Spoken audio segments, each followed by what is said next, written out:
live. I don't know if it's working or not.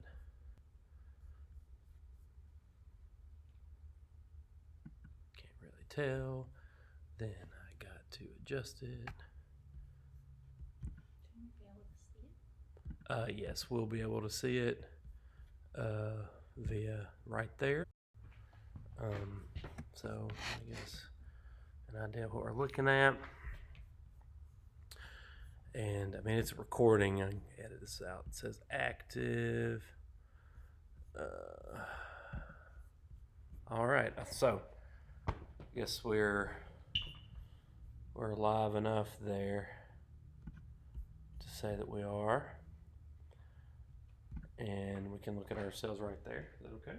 Mm-hmm. Okay.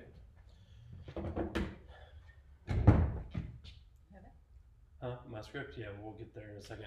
Hello, I'm Josh Steen, resident director here at Corinth Theater Arts. This seems really far away. It does. This is, introduce yourself. I'll adjust the camera. Hi, I'm Emily Steen, and I'm here. Rude. Yeah.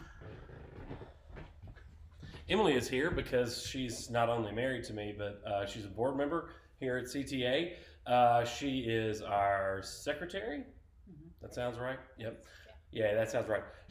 And this is our next update of Going Off Book.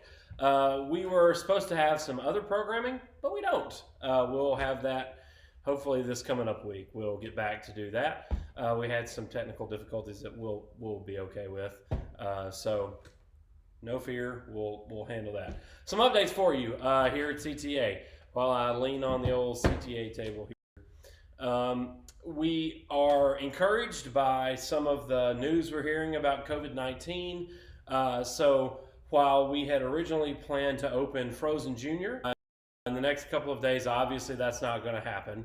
But we are looking at dates that will happen and will work for. And as soon as we know those dates, we will communicate them, I guess, via the way that we do.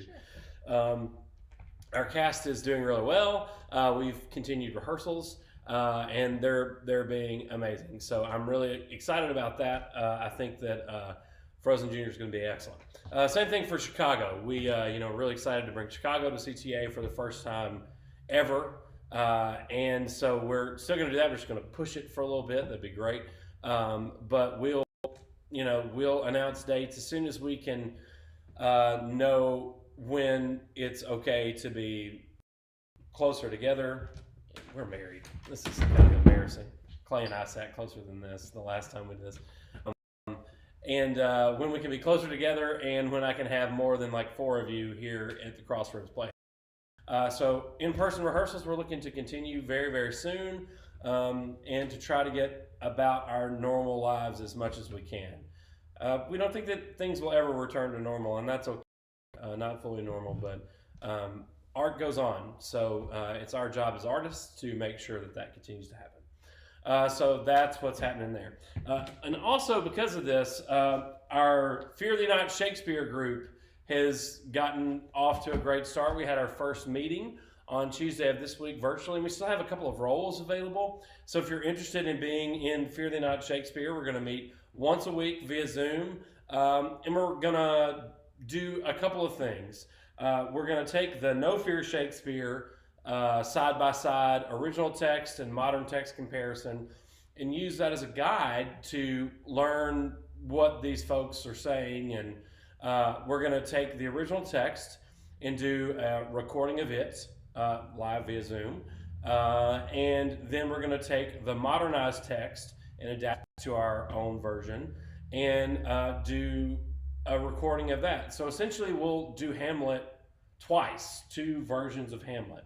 I'm excited about it because not only is it feature some folks that you've seen on stage recently here at CTA, but some folks that you haven't seen in a while, including former resident director Dr. Andrew Strickland in the role of Claudius. Really excited about that. I think that's going to be a great tool for us to use in the future. We're going to do a Shakespeare club coming up in our 52nd season, so we just get a good kick that. You're in No Fear Shakespeare. You're in. What are you doing? You just figure it out You yet? haven't told me yet. No, I'll tell you later. Okay. It'll be a good role. Sounds like it.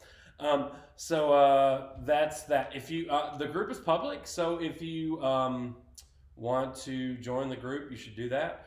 I really am really encouraged.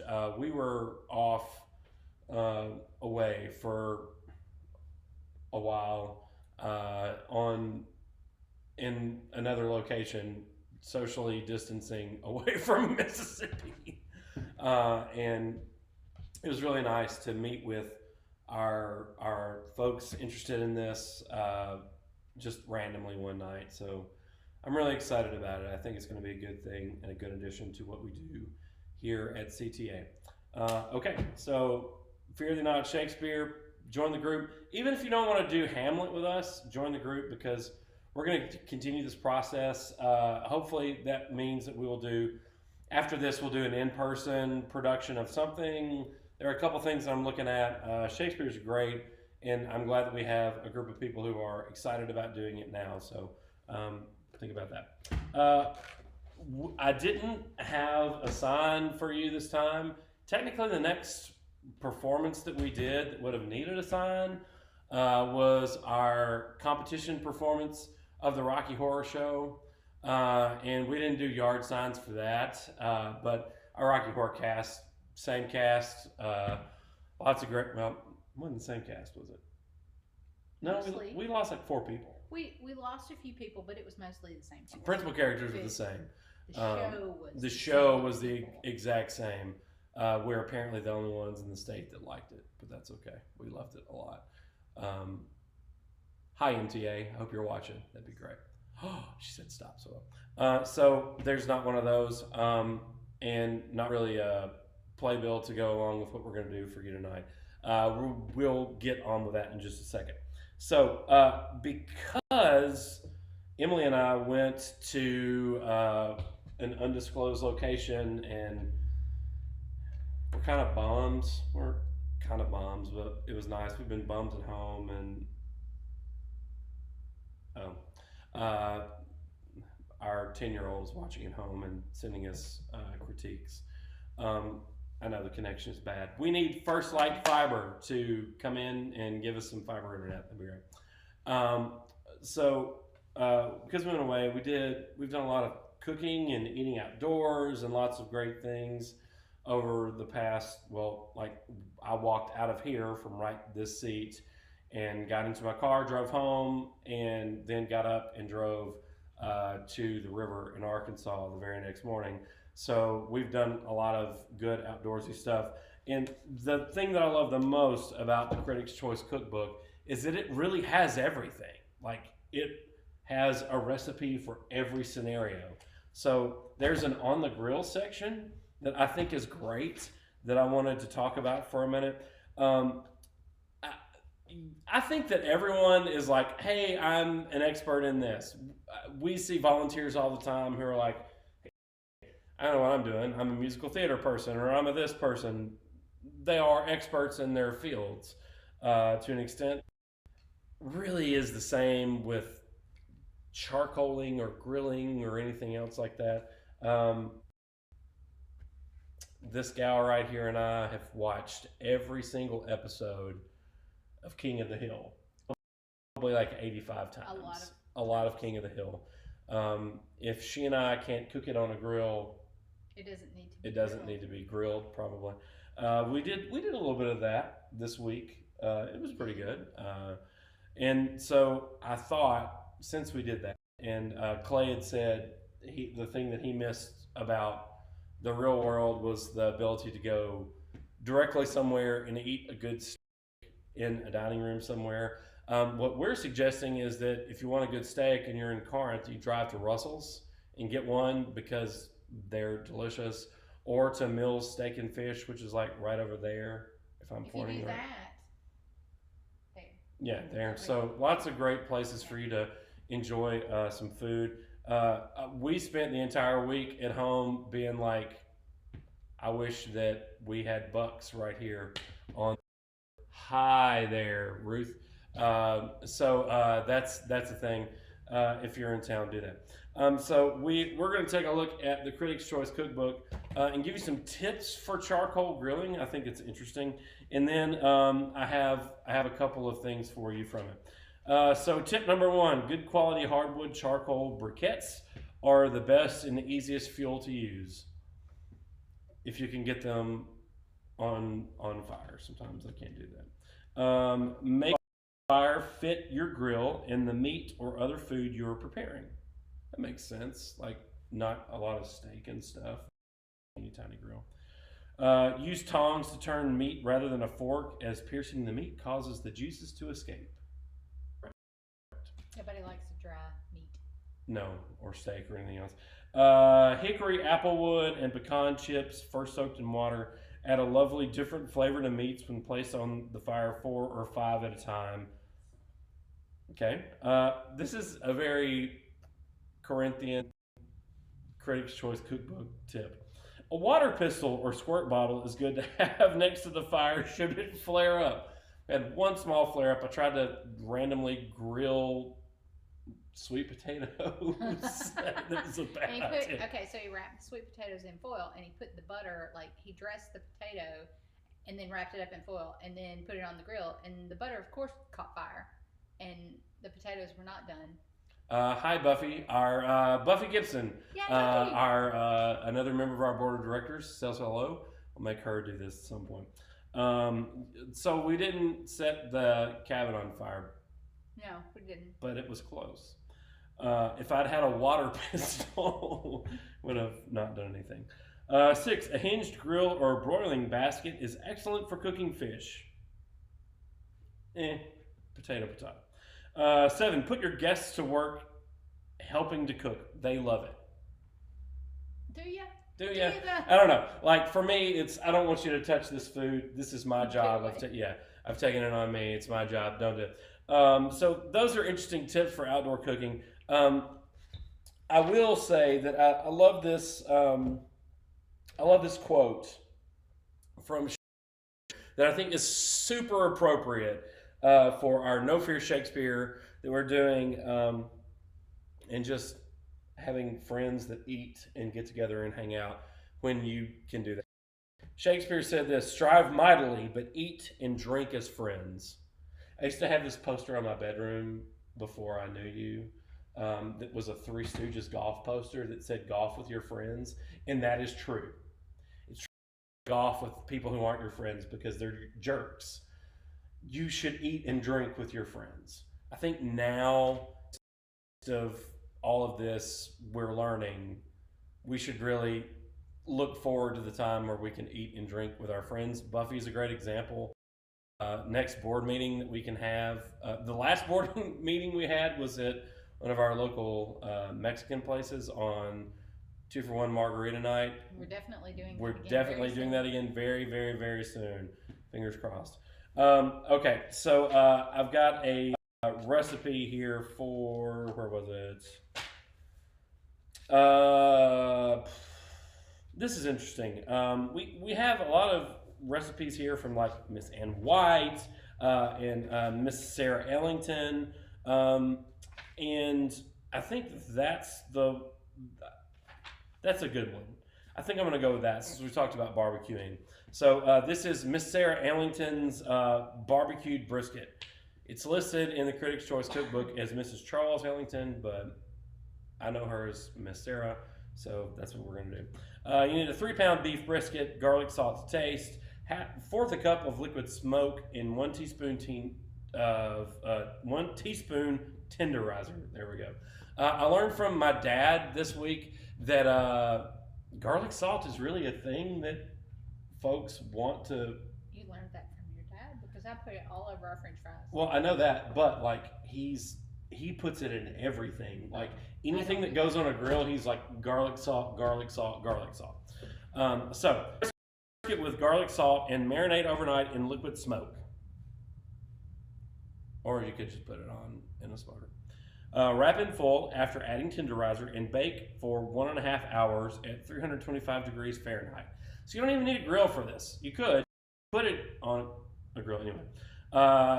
for the sauce, you need 3/4 cup brown sugar, 1/3 cup vinegar, 3 tablespoons lemon juice, 1/2 cup of Ketchup. catsup. It says Ketchup. It doesn't matter. this is in the 80s. 2 teaspoons of Worcestershire. great. That's on video. A 1/2 cup of chopped onion, a 1/4 teaspoon of pepper, and salt to taste. You heat all those in a saucepan. You brush them on the meat and cook on the grill until you take it out of the oven, cook it on the grill until, quote, the flavor penetrates the meat and the meat is tender. Cooking time is 1 hour on low fire, serves 8 to 10.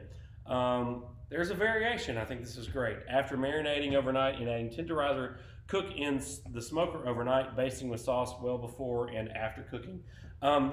Mrs. Ellington, if you've ever done this, please someone get to her and ask her and see if she will fix this for us. It sounds amazing. It does sound I would amazing. eat it. I like a smoker. My dad has a great electric smoker that we've used a little bit. It's pretty great. We have some of these available. If you would like a Critics' Choice cookbook, then buy one. There's a donate link up in the Facebook link. Do that. This is great. When I started this, Emily said, "Hey, make sure you keep one of those for us." There are a lot of things in CTA's history that have stuck around.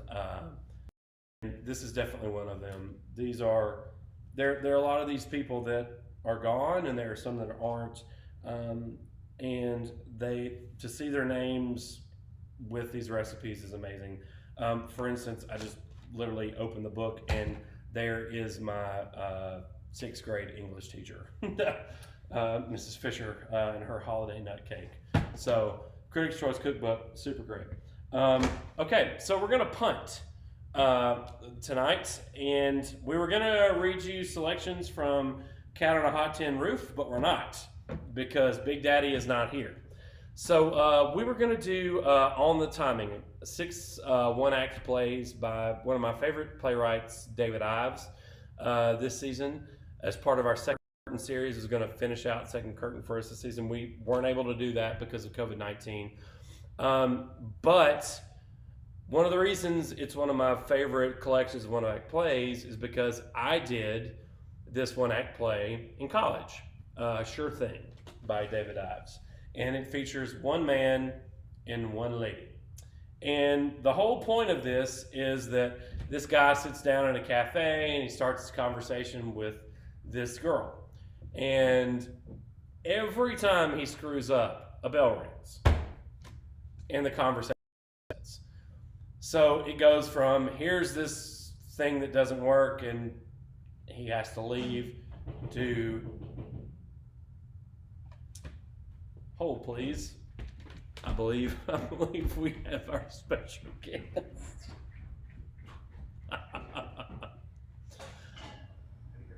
There he is. Okay, so. Here's some foods.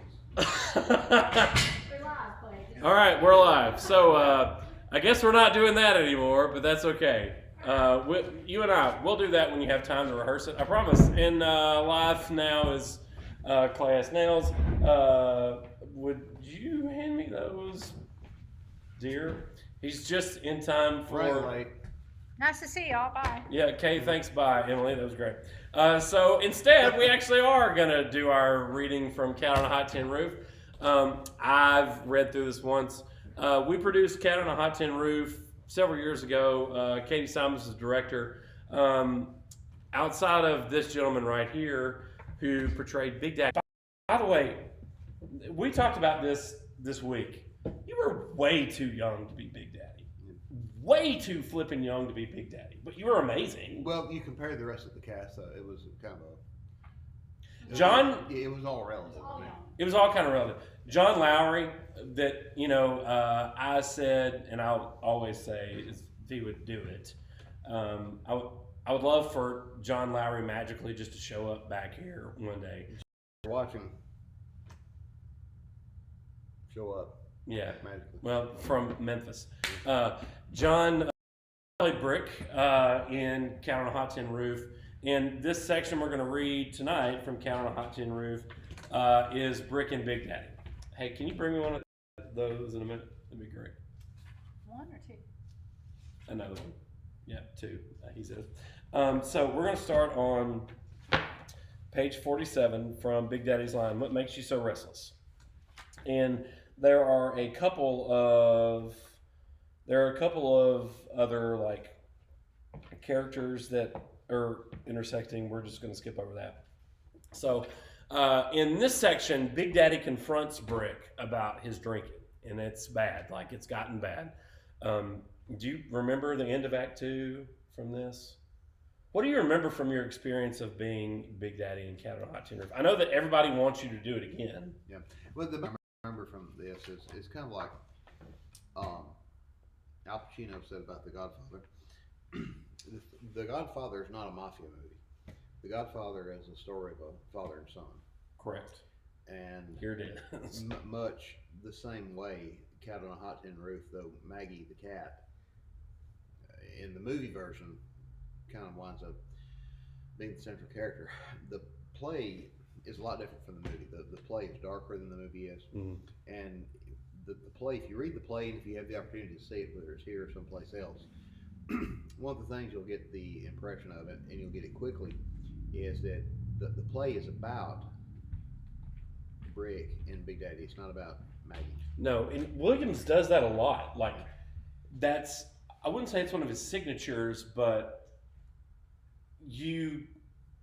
the Glass Menagerie is 110% about Laura. Yeah. And she is not the focus at all. The focus is Tom. The focus is Amanda. Then the focus is Jim, which is what it really is. But like, Williams does quite a bit. Thank you. Sweet tea. There you go, Big Daddy. Okay, so we're just going to take a stab at this. Coolest house in the Delta. We're going to take a stab at this and see how it goes. Let me say too that yeah. A lot of what I remember about Act 2, I think that it comes through when you read the script. Act 2 is not entirely, but it's largely a two-man show. Yes. With Big Daddy and Brick. Big Daddy has very little to do with Act 1. He has almost everything to do with Act 2. Who was Big Mama? Tressa. That's what I thought. Yeah. Tressa Condren. Yeah, Big Mama. Yeah. And neither one of you were age appropriate for that, but I mean, at that point, that was Katie's last season here. Katie Simons, Katie Davis.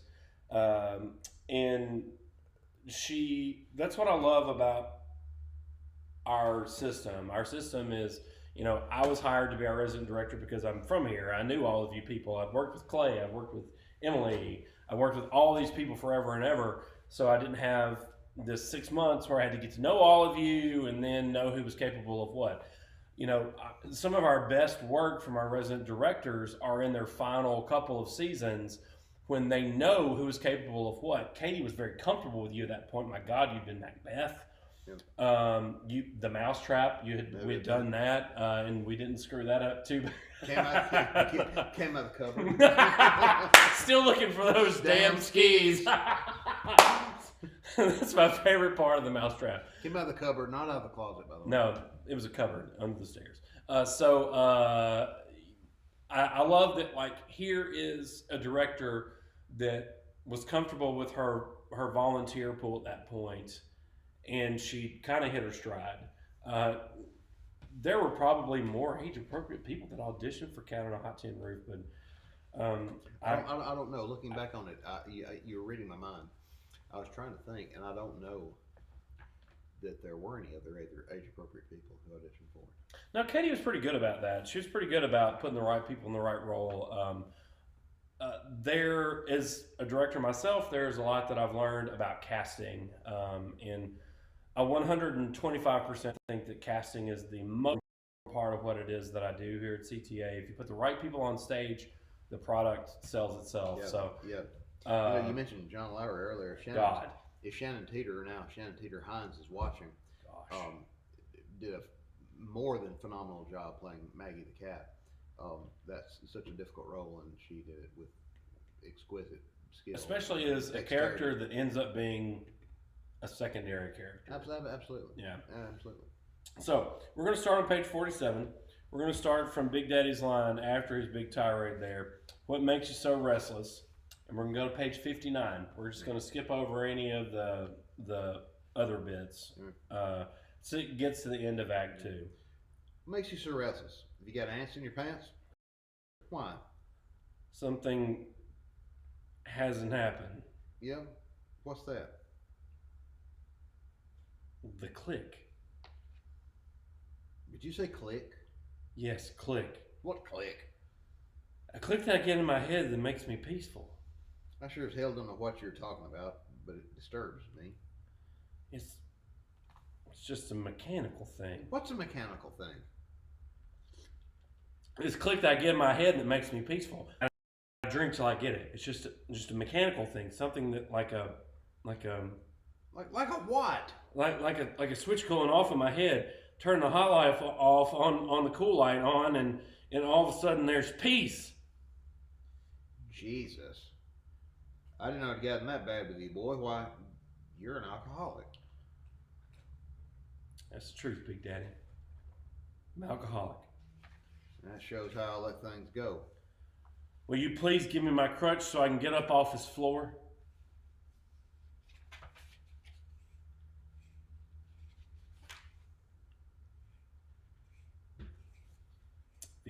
$50. I told you. Maybe I'm the one who's losing. First, you answer my question. Why do you drink? Why are you throwing your life away, boy? Like something disgusting you picked up on the street. Big Daddy, I'm in pain. I stepped on that foot. Good. I'm glad you're not too numb with liquor to figure out you feel some pain. You spilled my drink. I'm gonna make a bargain with you. You tell me why you drink and I'll hand you one. I'll pour the liquor myself and hand it to you. Why do I drink? Yeah, why? Give me a drink and I'll tell you. Tell me first. I'll tell you in one word. What word? Disgust. Now, how about that drink? What are you disgusted with? You gotta tell me that first, otherwise being disgusted don't make no sense. Give me my crutch. You heard me. You gotta tell me what I asked you first. I told you. I said to kill my disgust. Disgust with what? You hard bargain. You want liquor that bad? Yeah, I want it that bad. If I give you a drink, will you tell me what you're disgusted with, Brick? Yes, sir. I'll try to. Have you ever heard the word mendacity? Sure. Mendacity is one of them $5 words that cheap politicians forth at each other. You know what it means? Don't it mean lying and liars? Yes.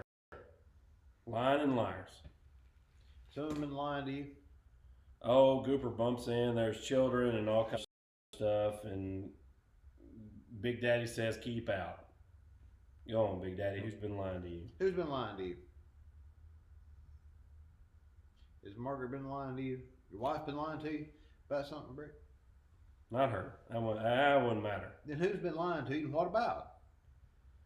No one single person and no one lie. Then what? What then? Then who? About what? The whole thing. Why are you rubbing your head? You got a headache? No, I'm trying to Concentrate, but you can't because your brain's all soaked with liquor. Is that the trouble? Wet brain. What do you know about this thing? Hell, I could write a book on it. I could write a book on it and still not cover the subject. Well, I could. I could write a goddamn book on it and still not cover the subject anywhere near enough. Think of all the lies I gotta put up with. Pretenses. Ain't that mendacity? Having to pretend stuff you don't think or feel or have any idea of. Having, for instance, to act like I care for Big Mama. I ain't been able to stand the sight or smell or sound of that woman for 40 years. Church. It bores the bejesus out of me. But I go when I sit there and listen to that damn fool preacher. Clubs, Elks, Masons, Rotary. You. I do like you for some reason. Did some kind of real feeling for affection, respect. Yes, always. I don't know why, but it is. I've lived with mendacity. What can't you live with? Hell, you gotta live with it. There's nothing else to live with except mendacity, is there? Yes, sir. Yes, sir. There is something else you can live with. What? This. That's not living. That's dodging away from life. I want to dodge away from it. Then why don't you kill yourself, man? Because I like to drink. God, I can't talk to you. Sorry, Big Daddy. Not as sorry as I am. I'll tell you something. A little while back when I thought my number was up, before I know it was just this spastic colon, I thought about you. Should I or should I not go? If the jig was up, give you this place when I go. I hate Goopert and those 5 screaming monkeys like parrots in the jungle. You got that bitch May. I started to turn over 25,000 acres of the richest land this side of the Valley Nile to not my kind. But why in the hell, on the other hand, Brick, should I subsidize a dumb fool on the bottle? Liked or not liked? Well, maybe even loved. Why should I do that? Subsidize worthless behavior, rot, corruption. In this, I'll tell you frankly, I don't make up my mind at all on the question. And still to this day, I ain't made out no will. I don't have to. Pressure's gone. I can just wait and see if you pull yourself together or if you don't. That's right, Big Daddy. You sound like you thought I was kidding. No, sir. No, you're not kidding. You don't care? No, sir. I don't care. Wait, Brick. Don't let's leave it like this. Let's let them other folks talk. We've always had. We talked about things. We've just talked around things like some rotten reason. I don't know what. It's always like something was left not spoken, something avoided because neither of us was honest enough with. I have never lied to you, Big Daddy. Did I ever to you? No, sir. Then there's at least 2 people that ever lied to each other. Yes, sir, but we've never talked to each other. Well, we can now. Big Daddy, there don't seem to be anything much to say. You say that you drink, you're disgust with wine. You said to give you a reason. Is liquor the only thing that'll kill this disgust? Now? Yes. But not once, huh? Not when I was still young and believing. A drinking man's someone who wants to forget he isn't still young and believing. Believing what? Believing. I don't know what the hell you mean by believing, and I don't think you know what you mean by believing, but if you still got sports in your blood, go back to sports announcement. Sit in a glass box watching games I can't play? Describing what I can't do while players do it? Sweating out their disgust and confusion and contests I'm not fit for? Drinking a Coke, half bourbon, so I can stand it? Ain't no damn good anymore. Time just outran me, Big Daddy. Got there first. I think you're passing the buck. You know many drinking men? I've known a fair number of that species. Can any of them tell you why they drink? Yep, you're passing the buck. You're passing the buck to things like time and disgust with mendacity and crap. You get to use that kind of language about a thing, it's 90 proof bull, and I'm not buying any. Had to give you a reason to get a drink. What'd you say? I said I had to give you a reason to get a drink. Started drinking when your friend Skipper died.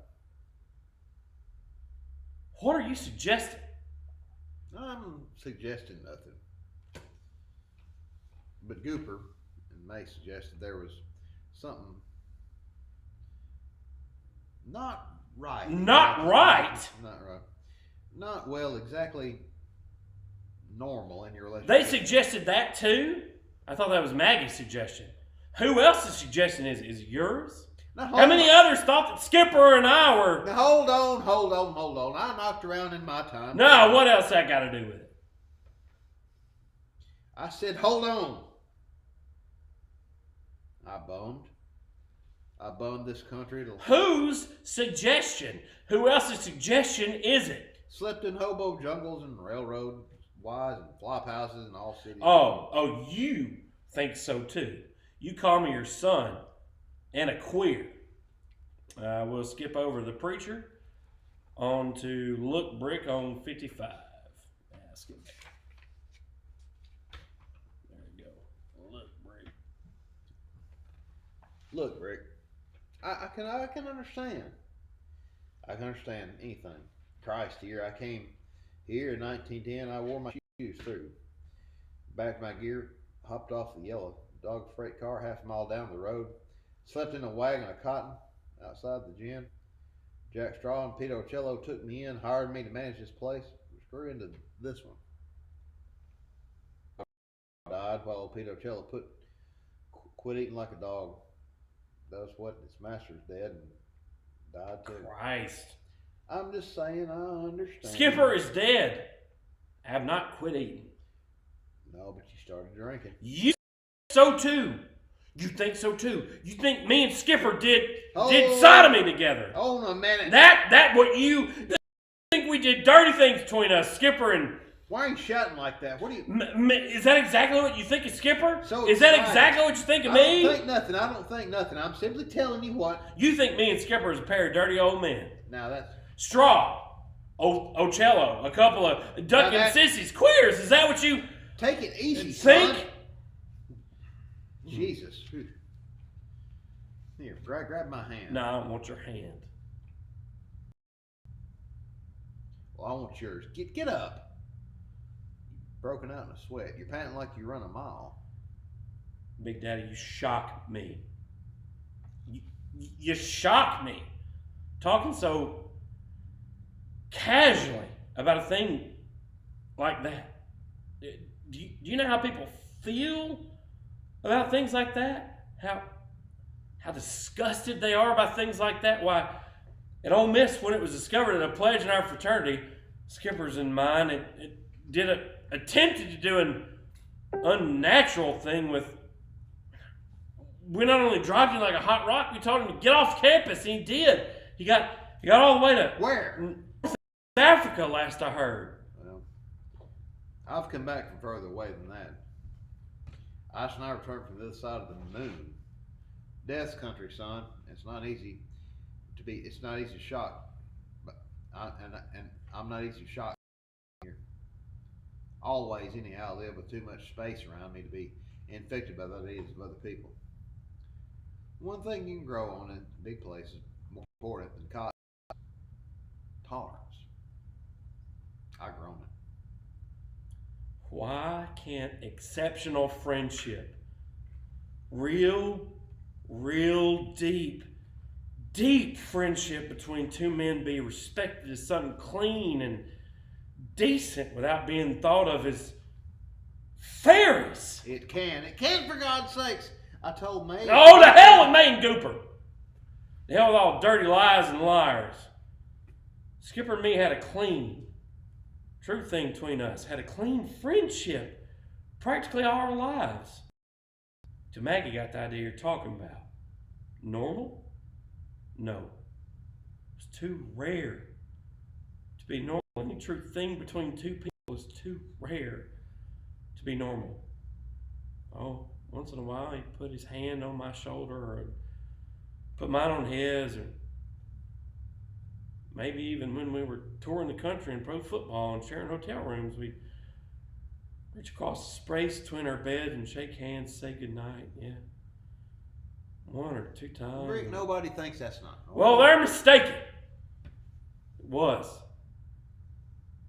Pure true thing. That's not normal. All right. You're asking for it, Big Daddy. Finally had that real, true talk you wanted. It's too late to stop now. We got to carry it through and over the subject. Maggie, Claire's skipper, and I went pro football after we left Ole Miss because we were scared to grow up. Keep on tossing those long, high passes that couldn't be intercepted except by time. Our attack made us famous. So we did. We did. Kept it up. For one season, that aerial attack, we held it high. Yeah, but that summer, Maggie, she laid down the law. Said, now or never. So I married Maggie. How was Maggie in bed? Great. She went on the road that fall with the Dixie Stars. She made a show of being the world's best sport. She wore a tall bearskin cap. Shake, they call it. A dyed moleskin coat, dried red, cut up crazy. Rented hotel ballrooms for victory celebrations. Cancel them when it rained out. Defeat. Maggie the cat. Skipper. He had some fever which came back on him, which the doctors couldn't explain, and he got that injury. Turned out to be just shadow on the x-ray plate and a touch of bursitis. Lay in a hospital bed, watched out games on TV, and saw Maggie on the bench next to Skipper when he was hauled out of the game for stumbles and fumbles. Burned me up the way she hung on his arm. I think that Maggie had always felt sort of left out. She took this time to work on poor, dumb Skipper. Poured in his mind a dirty, false idea that what we were, him and me, was the first frustrated case of the old pair of sisters that lived in this room. Jack Straw and Peter Ocello. Poor Skipper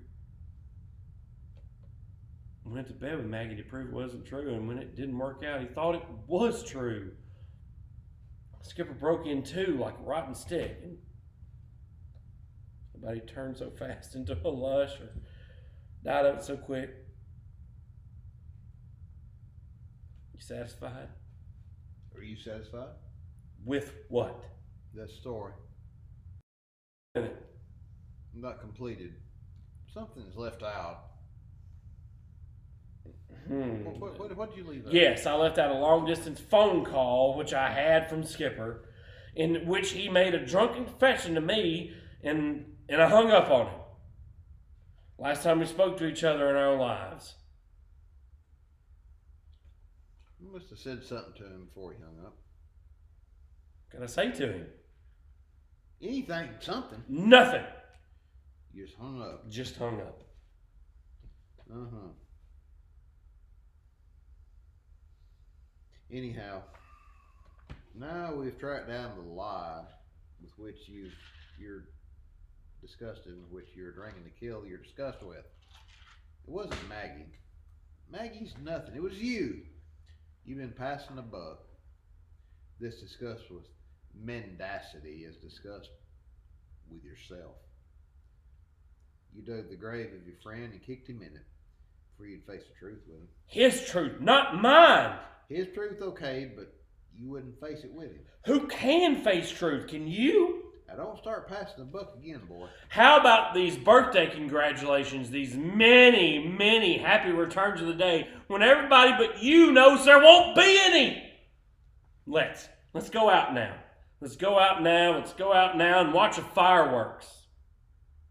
Come on, Big Daddy. Oh, no one's going out. What'd you start to say? Oh, I don't remember. Many happy returns. Oh, hell, Big Daddy. Forget it. Come on out of the gallery and look at the fireworks they're shooting off for your birthday. First, you finish that remark you were making. Look now, Big Daddy. Finish what you were saying. Leave the place to Gooper and May and the 5 little same monkeys. All I want. Leave the place. What did you say? All 2,000 6,500 acres of the richest land this side of the Valley Nile. Who said I was leaving the place to Gooper or anybody? This is my 65th birthday. I got 15, 20 years left in me. I'll outlive you. I'll bury you. I'll bury your coffin. Sure. Many happy returns. Now, let's go watch the fireworks. Come on, let's go. Brick. Have they been lying about the report from the clinic? Did they find something? Cancer, maybe? Mendacity is the system that we live in. I'm sorry, Big Daddy, my head won't work anymore. Maybe it's being alive that makes people lie, and being almost not alive makes me sort of accidentally truthful. I don't know. But anyway, we've been friends. Being friends is telling each other the truth. You told me. Christ damn. Cooper! I told you. Damn. All lying. Sons of lying bitches. Yes, all liars. Liars, all lying damn liars. Lying damn liars. Liars, liars. The light go out when you did that? That's right. Okay, good. Right in the middle of the stage. I'm not. I know I've said this before, but like I'm the absolute worst actor we have.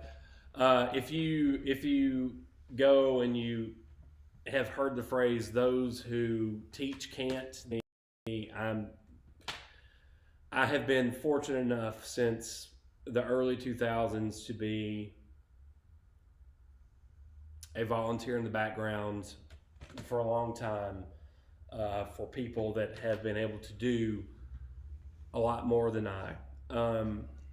John Lowry, who played Brick in our last production of Cat on a Hot Tin Roof, stupidly good. Like, I used to say to John, because he was one of my favorite people to work with, we're roughly the same age, that if there was anybody I knew that would end up being famous for any reason, it would be John. He was incredible as Brick. If John had been here for Death of a Salesman, where would you put him? Oh, John would have been Biff.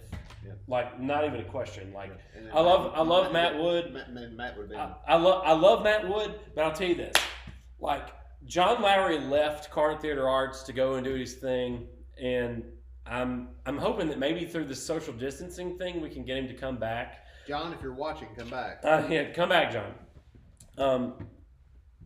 But the beauty of volunteer-run organizations like ours is that you always have these stories. You have these stories about these people, these volunteers.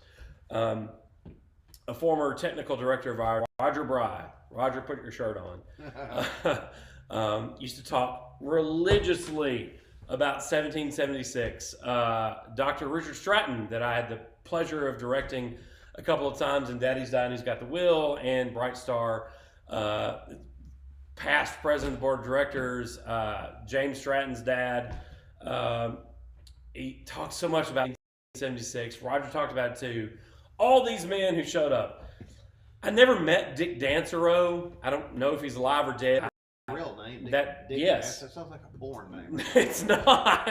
Dick Dansereau. He came in with the Rocket Ranch in Pickwick. Sounds like a porn place. Yeah, no, yeah, the Rocket Ranch, and like these people come in and out of our lives here at CTA, and they leave this lasting impact for as long as I'll be here.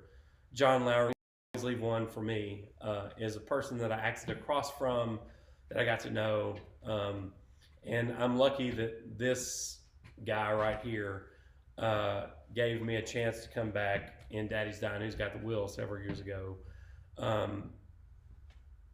It's these stories, these people that connect us through time, through not just time, but volunteer bases, through periods where our building has been open and people have been here. It's time to do this again. It's been yeah. This October will be 15 years since we've done this. Okay. It's time to do it again. We've got a lot of clamoring for Cat on a Hot Tin Roof, and we didn't put any Williams in our 52nd season, but To Kill a Mockingbird is coming up, and because we removed Summer and Smoke, which is I love Summer and Smoke. This whole virus, this whole situation has caused us to take pause of everything. Our 52nd season, I feel like, is set pretty firmly where it is, but this Cat on a Hot Tin Roof has got to make an appearance back. And the 53rd season, maybe. Yeah. Unless I die from the virus, I plan on being here for the 53rd season. Well, you live in Tippah County, so you're here, so that says a lot. About having an iron immune. It's okay. All right, so that'll do it this week for Going Off Book. We'll see you next week, same time, same channel. If you have any suggestions for us, let us know. I'm really hoping that we take our Fear Thee Not Shakespeare folks and can get a scene between our Rosencrantz and Guildenstern that we have playing in Hamlet to do from Rosencrantz and Guildenstern Are Dead. So obviously Tom Shepard's best work he's ever done. Really great production. I think that'd be a great thing that we can have for you guys. But if you have any suggestions, please let us know.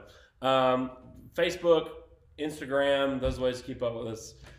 Some stuff's going to change over the next week, so look for more updates, look for more events. If you want to be a part of our Broadway review that happens when we come back, let us know. Where I'll be both singing and dancing solo. Remember that. I got the perfect number for him. I'm ready to do it. He's ready to do it. All right. Thank you. See you soon. Okay, thanks. Bye.